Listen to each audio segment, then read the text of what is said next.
avec Pascal Buisine et Emmanuel Tardif. Bonjour. Bonjour. Merci d'avoir accepté notre invitation. Alors, le scoutisme n'est pas mort, le scoutisme est encore bien présent dans nos vies, en Nouvelle-Calédonie. Et puis justement, pour nous en parler, on a le plaisir et la joie de recevoir donc cette association. C'est des lois 1901 ? C'est une loi de 1901, oui. Association, puisque principalement composée de volontaires et bénévoles. Il n'y a pas de salariés chez nous. Depuis maintenant plus de 50 ans, les scouts sont établis en Nouvelle-Calédonie et continuent à prospérer. Vous avez à peu près 70 jeunes répartis dans plusieurs unités, donc c'est quelle classe d'âge ? Ça commence à 8 ans. Ça peut commencer plus tôt, mais nous, au groupe Saint-Jean, nous n'avons pas l'encadrement suffisant pour l'instant pour accueillir les plus petits, qui peuvent rentrer à partir de 6 ans. Ce qui nous ferait des 6-8 ans qu'on appelle les farfadets. Ensuite, on a les louveteaux, les louveteaux et les jeannettes, qui vont de 8 ans à 10-11 ans. Ensuite, on a une autre tranche d'âge, les 11-12 ans jusqu'à 14 ans, qui sont les scouts et et guides de Nouvelle-Calédonie. Ensuite, nous avons les plus grands, qui sont la caravane et la caravelle. Et ensuite, nous avons les compagnons, qui sont déjà des bons ados, presque des adultes, et ça va de 17 ans à 21 ans.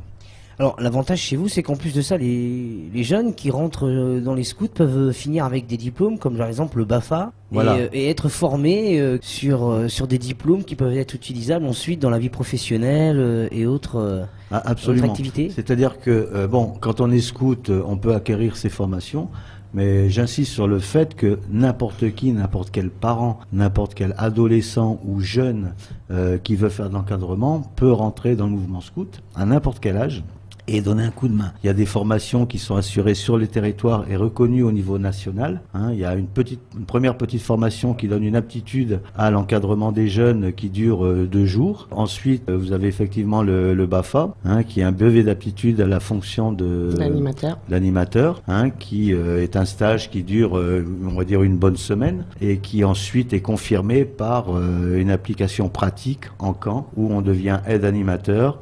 Et où à la fin de 14 jours de mise en pratique, on reçoit son diplôme qui doit être ensuite reconfirmé par une épreuve théorique. Alors Pascal Buisine, vous partez souvent en camp. Quelles sont les activités proposées ? Est-ce que c'est toujours resté on apprend à survivre dans la forêt avec son côté suisse, si je puis dire ? C'est tout à fait ça. C'est-à-dire que l'engagement scout, pour les jeunes, c'est d'abord le vivre ensemble, quelque chose qui est très cher aux Calédoniens, le vivre ensemble dans la nature, en respectant la nature. C'est-à-dire qu'ils apprennent à se débrouiller. Déjà, les plus petits, à partir de 8 ans, font leur cuisine, font leur feu, font leur vaisselle, bien sûr encadrés par des accompagnateurs aguerris, mais ils apprennent tout ça d'eux-mêmes, avec une évolution tout au long de l'année et ensuite reportée tout au long de leur adolescence. Alors pour ça, vous avez, j'imagine, plusieurs cadres naturels, vous avez des terrains, comment ça se passe ? Alors, en ce qui concerne les journées, quand on dit une journée, c'est qu'on part une journée. Là, on va dans des lieux publics, on va au Entoro, on va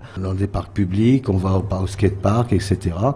Et puis on a des journées à thème où les enfants apprennent de manière ludique les règles de la vie. Ça, c'est pour la journée principalement. Éventuellement, ils en profitent pour préparer le camp à venir. Et sur les camps, là, nous avons un site dédié au scoutisme, mais alors pour tous les scouts de Calédonie, qui est à Valferie, à Dambéa, où nous avons plusieurs hectares à notre disposition, avec un cours d'eau, avec des vallées, avec des bois, etc. Avec des aménagements sanitaires quand même. Et là, les enfants apprennent dans la nature à vivre. Et comme l'a dit un de nos petits nouveaux Titouans, ce qu'il adore, c'est qu'ils apprennent à survivre dans la nature. Ça a été le mot magique du petit jeune. Les survivants de la nature. Alors, quelles sont justement aussi les actions, parce que vous n'êtes pas qu'en vacances, c'est pas qu'une colonie de vacances, c'est plus que ça, c'est une école de la vie avec de la discipline, des traditions, il y a de la religion un petit peu aussi, mais on n'est pas forcément obligé d'être catholique, notamment pour être scout. Absolument, le scoutisme est ouvert à tout le monde. Nous sommes d'obédience catholique, rattachés à la paroisse de Saint-Jean-Baptiste, mais toutes les confessions sont acceptées. L'une des priorités du scoutisme, c'est aussi la tolérance et l'ouverture aux autres.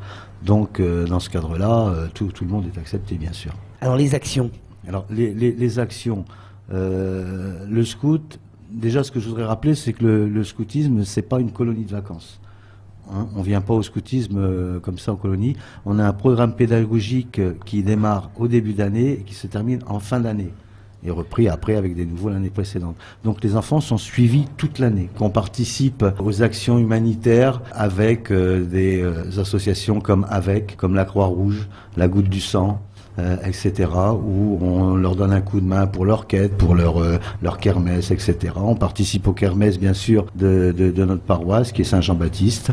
Ça, c'est pour les grandes actions. Est-ce que c'est cher? Peut-être une question pécuniaire. Est-ce que c'est onéreux de participer au scoutisme? C'est pas cher. Il y a une inscription, bien sûr, obligatoire, qui est de l'ordre de 5 500 francs, qui comprend l'assurance et l'engagement au scoutisme. Et ensuite, nous avons un petit forfait en début d'année pour payer les camps, hein, qui est de l'ordre de, ça va de 10 000 francs pour les plus petits à 20-25 000 francs, je crois, pour les plus grands, qui est pour payer toutes les journées et tous les camps qu'il y aura à longueur de l'année.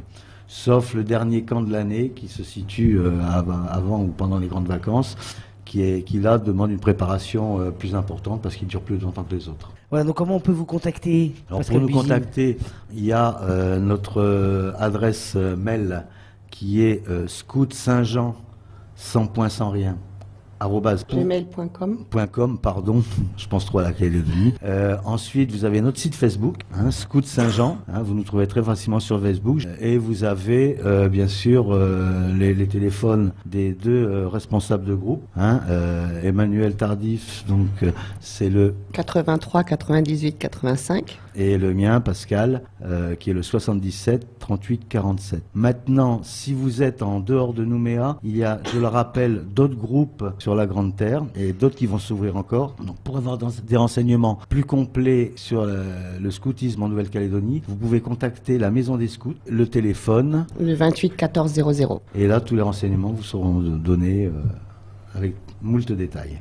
Voilà, donc si vous avez envie d'amener vos enfants, vos jeunes, dans une école de la vie, sans être pour autant un mouvement paramilitaire, loin de là, ça rend les jeunes autonomes, ça les fait devenir des citoyens honnêtes et responsables et respectueux. C'est une belle valeur, en tout cas, que vous défendez, que vous véhiculez au sein du scoutisme. Merci Pascal Buzine, merci Emmanuel d'être venu jusqu'à nous, et j'ai plus qu'à vous souhaiter une excellente fin de journée. C'est bien, vous aussi. Merci Radio Océane.